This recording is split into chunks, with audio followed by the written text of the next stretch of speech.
Bismillahirrahmanirrahim. Assalamu alaikum. My name is Ahmed Nadeem and I'm your teacher for statistics. Chapter number 12 estimation को हम study कर रहे हैं और अब उसका दूसरा फेज हम स्टडी कर रहे हैं। यानी पहले फेज में हमने पॉइंट एस्टिमेशन को स्टडी किया था और पॉइंट एस्टिमेशन में हमने डिफरेंट टर्मिनोलॉजीज और मेथोडोलॉजीज को भी अंडरस्टैंड करने के बाद उसके न्यूमेरिकल क्वेश्चंस भी सॉल्व किए। अब हम इंटरवल एस्टिमेशन को स्टडी कर रहे हैं और इंटरवल एस्टिमेशन में नेक्स्ट जो हमारे पास टॉपिक है वो है इंटरवल कॉन्फिडेंस इंटरवल। यानी कॉन्फिडेंस इंटरवल के अंदर हम क्या कुछ पढ़ेंगे, तो चलिए बोर्ड की तरफ देखते हैं और फर्दर इसकी एक्सप्लेनेशन और अंडरस्टैंडिंग को याद करते हैं। Confidence interval for population mean mu. Last lecture में कॉन्फिडेंस इंटरवल के हवाले से कुछ एक्सप्लेनेशंस मैंने आपको बताई थी कि कॉन्फिडेंस इंटरवल क्या है और उसकी बेसिक टर्म्स या उसका बेसिक कॉन्सेप्ट क्या है। अब उसी सिलसिले में हम आगे की तरफ बढ़ रहे हैं और confidence interval for population mu को हम स्टडी करेंगे कि जब हमने कॉन्फिडेंस इंटरवल कैलकुलेट करना है पॉपुलेशन मीन के लिए तो फिर उसकी क्या प्रोसीडिंग्स होंगी, क्या उसके कॉन्सेप्ट्स होंगे। तो उसके लिए आपने याद रखना है ये कुछ चीज़ें हमने लास्ट लेक्चर में भी डिस्कस की थी। The interval L comma you, interval मतलब कि आपके पास जो लोअर लिमिट है और अपर लिमिट, जो कि ऑब्वियसली जब भी कोई इंटरवल कंसिडर किया जाता है तो उसमें एक स्मॉलर वैल्यू होती है, एक लार्जर वैल्यू होती है। जो स्मॉलर वैल्यू है उसको हम लोअर लिमिट कहते हैं और जो लार्जर वैल्यू होती है उसको हम अपर लिमिट कहते हैं। ऑब्वियसली वो एक रेंज होती है। अब इसी इंटरवल की बात हो रही है, is a 101 minus alpha percent confidence interval for the population mean mu if prior to the sampling. यानी प्रायर टू द सैम्पलिंग अगर हम उसको देखते हैं तो हम उसको इस अंदाज में लिख सकते हैं, that is probability of lower limit, यानी L stands for lower limit to upper limit for mu is equal to 1 minus alpha. This is confidence coefficient, ये भी हम पढ़ चुके हैं। सिर्फ यहाँ पर अब ये रिवाइज करवा रहा हूँ आपको कि जब भी आपने confidence interval for population mean calculate करना है तो इसका मतलब ये है कि एक्चुअली हम ये प्रोसीजर करने की कोशिश कर रहे हैं। ये क्या प्रोसीजर है कि ऑब्वियसली कोई आपके पास कोई लोअर वैल्यू होगी, आपके पास कोई लोअर वैल्यू एग्जिस्ट कर रही होगी कैलकुलेशंस के बाद और कोई अपर वैल्यू होगी। यानी हम ये कह सकते हैं कि एक प्रोबेबिलिटी जो कि दो वैल्यूज के लिए एग्जिस्ट कर रही है that is 1 minus alpha percent. यानी हमारे पास जब भी, यानी अगर आप गौर कीजिए, अगर टू साइडेड कॉन्फिडेंस इंटरवल हो, यहां पर अल्फा बाय 2 होगा और this is also alpha by 2। तो ये जो आपके पास सेंटर रीजन एग्जिस्ट कर रहा है, ये वाला centre region, this is your 1 minus alpha. ठीक है, सो इसी के अंदर बात हो रही है। ये जो हमारा रेड जोन है जिसको मैं अभी ये हाईलाइट कर रहा हूं कि यहां पर आपके पास दो वैल्यूज है, लोअर वैल्यू है और अपर वैल्यू है, जिसके दरमियान हम कंसिडर करते हैं कि आपके पास आपके पॉपुलेशन मीन की वैल्यू एग्जिस्ट कर सकती है। ठीक है, सो इसका मतलब ये हुआ कि आपको इस डायग्राम को माइंड के अंदर रखते हुए आगे प्रोसीडिंग्स करनी है कि जब भी कोई डिस्ट्रीब्यूशन जनरेट होती है तो उस डिस्ट्रीब्यूशन में जो 1 माइनस अल्फा है, this is your confidence interval. ये बात हमने पहले भी डिस्कस किया। लेकिन इस कॉन्फिडेंस इंटरवल के दरमियान कोई सी दो वैल्यूज, जिसमें एक लोअर वैल्यू होगी, एक अपर वैल्यू होगी, एक छोटी वैल्यू होगी, एक बड़ी वैल्यू होगी, इसकी प्रोबेबिलिटी जो है वो हम कंसिडर कर रहे हैं कि म्यू की वैल्यू जो है इन दो वैल्यूज के दरमियान एग्जिस्ट करेगी विद 1 माइनस अल्फा रीजन। ठीक है, अब इसमें जब भी हमने confidence interval for population mean calculate करना है तो हमने कुछ बड़ी इंपॉर्टेंट बातों को याद रखना है। यानी इन बातों के बगैर हम कॉन्फिडेंस इंटरवल को कैलकुलेट नहीं कर सकते, या हम ट्रू वैल्यू जो हमने फाइंड करनी है अपने पॉपुलेशन मीन की वो अच्छे तरीके से हम उसको कैलकुलेट कर नहीं सकते उसको। सो अब क्या होगा, सबसे पहले आपने याद रखना है कि जब भी आपने confidence interval for population mean mu calculate करना है तो हमें यह पता होना चाहिए कि पॉपुलेशन किस टाइप की है। किस टाइप का होने का मतलब यह है कि आपको ये देखना है कि पॉपुलेशन जो है वो weather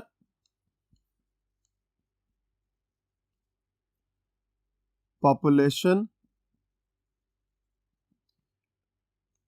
is normal or not, यानी आपको पॉपुलेशन के बारे में भी आइडिया होना जरूरी है कि वो नॉर्मल है या नहीं है। और आमतौर पर हम ये कंसिडर करते हैं कि जब भी हमने कैलकुलेशंस करनी है तो वो नॉर्मल पॉपुलेशन के लिए करनी है, लेकिन समटाइम्स अगर वो पॉपुलेशन नॉर्मल नहीं है तो फिर हम उसको नॉर्मलिटी की तरफ लेकर जाते हैं, हम नॉर्मल उसकी डिस्ट्रीब्यूशन को जनरेट करते हैं। सो इसलिए पॉपुलेशन का आइडिया बड़ा इंपॉर्टेंट है कि पॉपुलेशन के बारे में पता होना जरूरी है। और जब पॉपुलेशन के बारे में पता है तो फिर हमें ये पॉपुलेशन वेरिएंस का भी आइडिया हो कि क्या पॉपुलेशन वेरिएंस सिग्मा स्क्वायर ये नोन है और अननोन है। ठीक है, यानी जब पॉपुलेशन के बारे में पता है तो फिर हमें उसके वेरिएंस के बारे में भी दोनों में से कोई एक सिचुएशन क्लियर होना जरूरी है कि हमारी पॉपुलेशन जो है वो नोन, जो पॉपुलेशन वेरिएंस की वैल्यू जो है वो नोन है या अननोन है। अगर अननोन है तो फिर हम कौन सा एस्टिमेटर यूज कर रहे हैं। इससे पहले हमने पॉइंट एस्टिमेशन के अंदर ये प्रूव किया था कि हमारे पास दो तरह के एस्टिमेटर्स हैं, एक बाइज्ड एस्टिमेटर है पॉपुलेशन वेरिएंस का और एक अनबाइज्ड एस्टिमेटर है। इफ यू रिमेंबर तो हमने एस स्क्वायर को बाइज्ड एस्टिमेटर कहा था, मैं यहां पर लिख देता हूं, और एस हैट स्क्वायर जो था वो था हमारा अनबाइज्ड। हमने ये प्रूव कर चुके हैं। सो इन दोनों में से अगर हमारे पास वैल्यू अननोन है तो फिर कौन सी है, हम कौन सा एस्टिमेटर यूज करेंगे, एस स्क्वायर यूज करेंगे या एस हैट स्क्वायर यूज करेंगे। और उसके बाद फिर सैंपल साइज n, क्या सैंपल साइज लार्ज है और सैंपल साइज स्मॉल है। ठीक है जी। सो लार्ज सैंपल साइज क्या है, स्मॉल सैंपल साइज क्या है, इसकी हम क्लैरिफिकेशन बाद में करते हैं। अभी सिर्फ हमें ये आइडेंटिफाई करना है कि आपके पास इन तीन सिचुएशंस में से कौन सी सिचुएशन आपके पास क्लियरली एग्जिस्ट कर रही है, आपको पता है। अब यहाँ पे एक बड़ा इंपॉर्टेंट क्वेश्चन अराइज होता है कि अगर हमने पॉपुलेशन के बारे में आइडिया लगा लिया है कि वो नॉर्मल है से, तो आगे हमने पॉपुलेशन वेरिएंस का भी जजमेंट कर ली कि पॉपुलेशन वेरिएंस नोन और अननोन, अगर अननोन है तो हमने ये भी कैलकुलेशंस कर ली, तो why not we consider the mean. उसका जवाब ये है कि देखिए आपका टॉपिक क्या है कि we are actually going to find the confidence interval for population mean. यानी ये क्लियर बात है कि हमने ये कंसिडर कर लिया है कि पॉपुलेशन मीन म्यू की जो वैल्यू है वो अननोन है और उसी का कॉन्फिडेंस इंटरवल हम कैलकुलेट कर रहे हैं और वही कॉन्फिडेंस लिमिट्स है हमारे पास। दीज आर कॉन्फिडेंस लिमिट्स के लोअर वैल्यू से अपर वैल्यू के दरमियान वो जो दो वैल्यूज हमने कैलकुलेट की हैं वही दो वैल्यूज जो है इस रिस्पॉन्सिबल है true value of population mean. So इसका मतलब ये हुआ कि मीन को तो एक्चुअली हम फाइंड कर रहे हैं, हमने वो कंसिडर कर लिया है कि वो अननोन है। तो जब वो अननोन हो जाता है तो फिर ये तीन बेसिक फैक्टर्स बच जाते हैं या बेसिक कंसिडरेशंस है कि जिसको आपने सोचते हुए देखते हुए आगे की तरफ चलना है और अपनी कैलकुलेशंस को परफॉर्म करना है। ठीक है, इसका मतलब ये हुआ population number 1, population variance number 2 और सैंपल साइज। ये तीन चीजें अगर आप अपने माइंड के अंदर रखें तो कॉन्फिडेंस इंटरवल को फॉर पॉपुलेशन मीन कैलकुलेट करना आपके लिए आसान हो जाएगा। या आप यूं कह सकते हैं कि जब आपके पास ये सारी बातें पता चल जाएंगी तो फिर आपके लिए कैलकुलेशन जो है वो काफी ज्यादा आसान हो जाएंगी। सो वेरी मच क्लियर कि आपको पॉपुलेशन के नॉर्मेलिटी के बारे में पता है, पॉपुलेशन वेरिएंस की अवेलेबिलिटी या अनअवेलेबिलिटी के बारे में पता है, और अगर अनअवेलेबिलिटी है तो फिर आपको कौन सा जो है वो सैंपल वेरिएंस लेना है ये आपको पता होना चाहिए। And then we will go for sample size large और स्मॉल। नेक्स्ट बोर्ड की तरफ चलते हैं और इस confidence interval for population mean में मजीद अंडरस्टैंडिंग्स को बिल्ट अप करते हैं। जी हमारे पास अब नेक्स्ट है जी, we know that the sampling distribution of X bar will be normal with mean mu and variance sigma square over n. Flash back करना पड़ेगा, अपने कॉन्सेप्ट्स को रिवाइज करना पड़ेगा कि ये कौन सी बात हुई है कि sampling distribution of X bar will be normal. कब वो नॉर्मल होती है, जरा याद करें कि हमने अगर mean sampling distribution of X bar का, sampling distribution of X bar का जो मीन आ रहा है वो मीन म्यू हो और variance sigma square over N हो, तो वो नॉर्मल कंसिडर होती। क्यों? क्योंकि आपको याद होगा कि हमने sampling distribution of X bar का जो मीन कैलकुलेट किया था दैट वाज म्यू एक्स बार, और उसको हमने इक्वेट किया था या उसको हमने जो प्रूफ किया था वो म्यू के इक्वल है।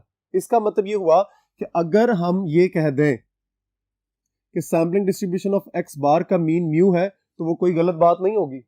इसी तरह हमने एक और प्रूफ किया था that is variance of sampling distribution of X bar that was sigma square X bar. इसका आंसर क्या था? That is sigma square over n. ठीक है, सो हम ये भी कह सकते हैं कि sampling distribution of X bar का जो वेरिएंस है वो actually sigma square over N है। ठीक है, क्योंकि ये दोनों रिजल्ट सेम है, इसी की बात हो रही है यहाँ पे। सो इसका मतलब है, ये माइंड के अंदर रखें कि आपके प्रीवियस कॉन्सेप्ट जो है बड़ा इंपॉर्टेंट रोल प्ले करते हैं आपके आगे आने वाले कॉन्सेप्ट के साथ। So sigma square of X bar is equal to sigma square over N, इसी का रेफरेंस लेकर ये बात कंप्लीट की गई है कि अगर sampling distribution of X bar का मीन म्यू हो और sampling distribution of X bar का variance sigma square over N हो तो फिर हम उसको नॉर्मल कंसिडर करते हैं। ठीक है, और नॉर्मेलिटी के लिए हमने इससे पहले जो है नॉर्मल डिस्ट्रीब्यूशन को भी स्टडी किया है। उसके अंदर हमने ये चीज पढ़ी थी कि द डिस्ट्रीब्यूशन ऑफ स्टैटिस्टिक, जो जी स्टैटिस्टिक है आपका, ये कब जो कि नॉर्मल वेरिएबल के तौर पर भी कंसिडर हम कर रहे होते हैं, that is X bar minus mu over sigma square over N under root. ये हमने नॉर्मल डिस्ट्रीब्यूशन में भी इसको स्टडी किया हुआ है। Will be normal with mean 0 and variance 1। ठीक है, यानी ये जो स्टैटिस्टिक है जिसकी आप कैलकुलेशन करते हैं और इसको आप कंसिडर करते हैं, अगर इसका मीन 0 हो जाए और वेरिएंस 1 हो तो हम इसको नॉर्मल लेते हैं। या वाइस वर्सा भी हो सकता है कि चूंकि ये नॉर्मल स्टैटिस्टिक है इसलिए इसका मीन 0 है और वेरिएंस जो है वो 1 है। सो इस स्टैटिस्टिक को भी माइंड के अंदर रखना है कि फॉर दिस स्टैटिस्टिक आपके पास जी वेरिएबल एक और भी तो था, अगर आपको याद हो। बार बार मैं आपको फ्लैशबैक करने के लिए कह रहा हूं क्योंकि प्रीवियस कॉन्सेप्ट्स यहाँ पे सारे के सारे इन्वॉल्व हो रहे हैं। एस्टिमेशन या आगे जाकर हमने टेस्टिंग ऑफ हाइपोथेसिस भी पढ़ना है, वो इस वजह से भी थोड़ी सी डिफिकल्ट हो जाती है कि आपको ये प्रीवियस कॉन्सेप्ट माइंड के अंदर नहीं होते।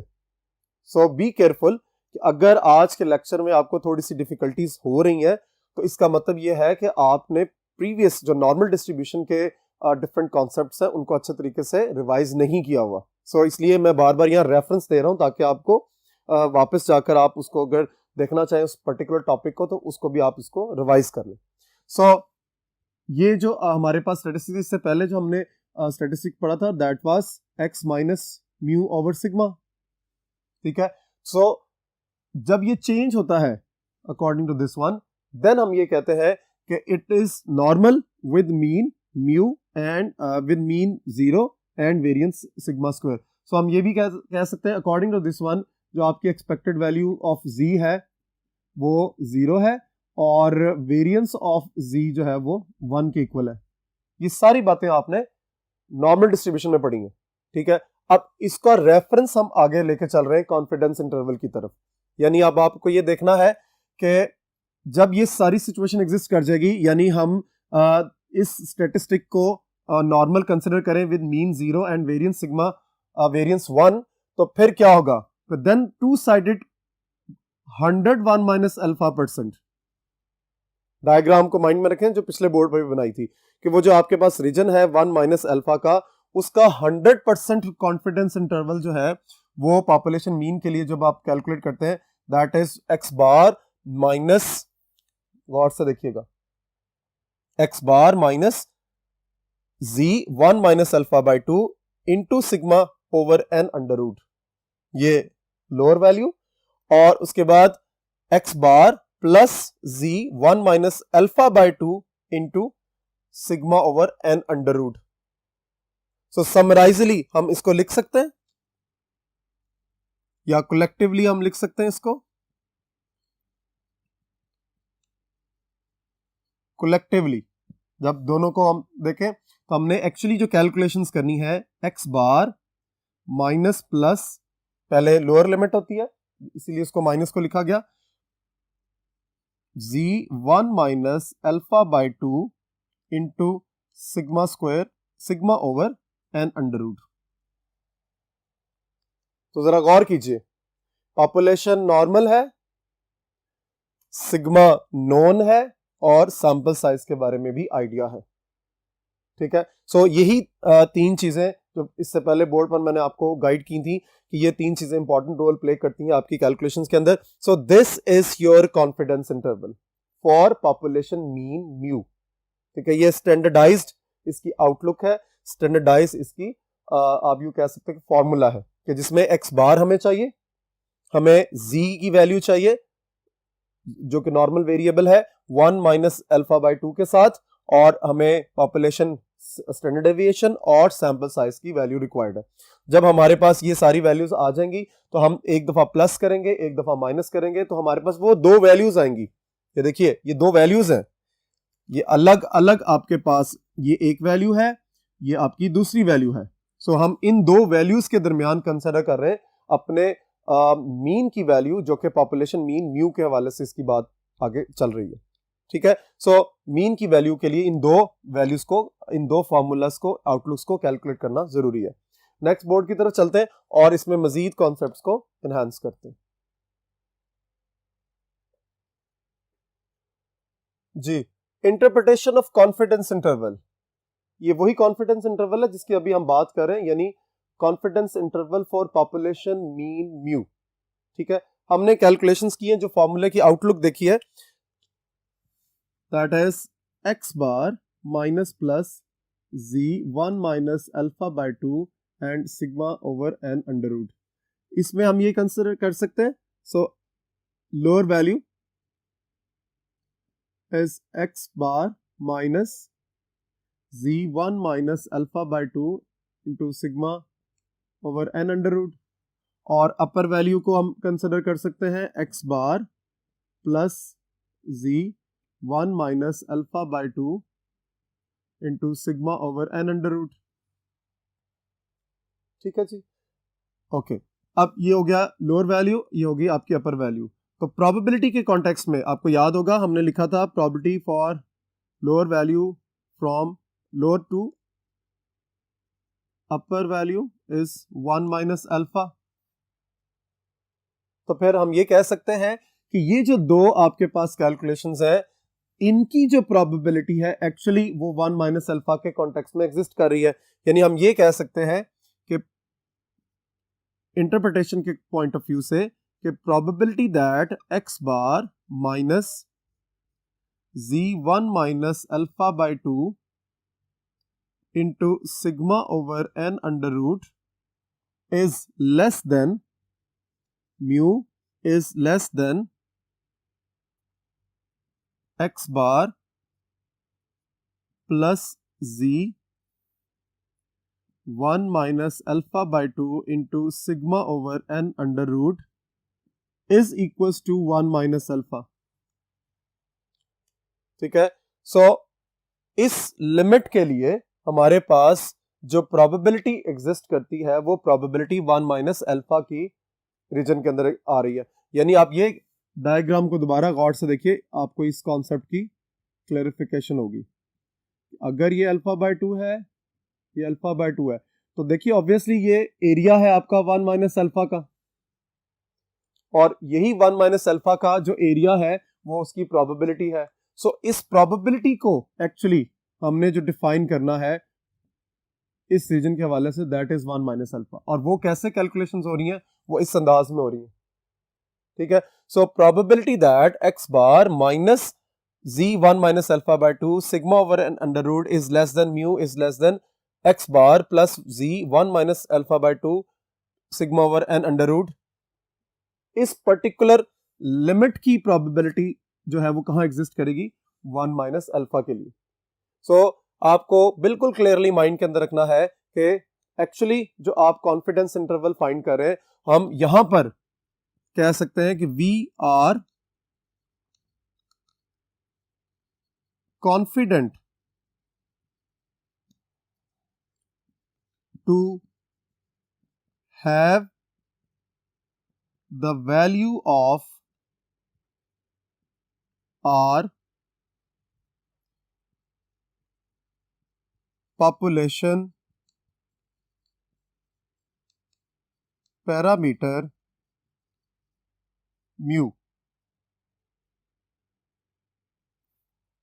ठीक है, सो आपने ये चीज माइंड के अंदर रखनी है कि इस पर्टिकुलर लिमिट जो आपके पास रेंज ऑफ लिमिट्स आ रही है, ये लोअर लिमिट है, ये अपर लिमिट है। इस दोनों यानी लोअर लिमिट और अपर लिमिट के दरमियान हम कॉन्फिडेंट हैं कि हमारे पास जो वैल्यू है पॉपुलेशन पैरामीटर म्यू की वो एग्जिस्ट कर रही है। ठीक है, सो इसकी एग्जिस्टेंस के लिए इस प्रोबेबिलिटी का आउटलुक आपके माइंड के अंदर होना जरूरी है, और वो डायग्राम में या जो डिस्ट्रीब्यूशन की डायग्राम बनती है वो उसके लिए जो रीजन है वो है 1 माइनस अल्फा। ठीक है, इसी वजह से हमने इसको स्टार्ट में भी अंडरस्टैंड किया था। पहले हमने इसको एल के साथ रिप्रेजेंट किया था और इसको यू के साथ रिप्रेजेंट किया था अकॉर्डिंग टू दिस वन। ठीक है, और जो इसका आउटलुक ये है। ठीक है, अब हमने इसकी वैल्यूज को सब्स्टिट्यूट कर दिया। सो आपको इसकी इंटरप्रिटेशन को इस अंदाज में याद रखना है कि जब इससे कोई भी वैल्यू आती है, फर्ज कर लें मैं ये कहता हूं कि ये जो पोर्शन है इसको सर्कल के साथ अंडरस्टैंड करना आपने। इसकी वैल्यू फॉर एग्जांपल 8 आ जाती है और इसकी वैल्यू आ जाती है फॉर एग्जांपल 12। इसका मतलब ये हुआ कि probability that 8 is less than mu is less than 12 is equals to यहां पे जो भी आपके पास इस 1 माइनस अल्फा का आंसर है। ठीक है, सो इंटरप्रिटेशन के हवाले से ये बड़ा इंपॉर्टेंट कॉन्सेप्ट है कि आपके माइंड के अंदर हो कि एक्चुअली कॉन्फिडेंस इंटरवल की जो दो वैल्यूज फाइंड की गई हैं उनका मतलब क्या है। होप आज का लेक्चर आपको यहाँ पर अच्छे तरीके से क्लियर हो गया होगा। इस टेक्निक को, इस फॉर्मूले को अच्छे तरीके से याद कर लें, क्योंकि नेक्स्ट आने वाले लेक्चर्स में हमने इनके न्यूमेरिकल क्वेश्चंस को सॉल्व करना है। इंशाल्लाह नेक्स्ट लेक्चर में मुलाकात होगी। अल्लाह हाफिज।